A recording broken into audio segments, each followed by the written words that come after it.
Hello guys, আমি হাবিবুর রহমান বলছি। এই 5 টাকার কয়েন অনেকের কাছে থেকে থাকে। এই 5 টাকার কয়েন যদি গোল্ডেন মার্ক হয় তাহলে আর মেন মিড মার্ক যদি হয় তাহলে এই 5 টাকার কয়েনটি 3 লাখ টাকা দাম আছে।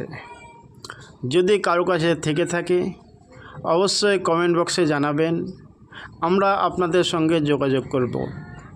বিনা রেজিস্ট্রেশন চার্জে আপনার কয়েল আমরা বেচে দেব। ফ্রডের হাত থেকে বেঁচে যাবেন, কাউকে কোনো রেজিস্ট্রেশন চার্জ দেবেন না। মনে রাখবেন, এই 5 টাকা কয়েনটি 3 লাখ টাকা দাম আছে। যদি আপনার মিন মার্ক সঙ্গে মিলে যায়, নয়রা মিন মার্ক যদি হয়ে থাকে তাহলে এই 5 টাকার কয়েনটি আপনি 3 লাখ টাকা পেয়ে থাকবেন। যোগাযোগ করবেন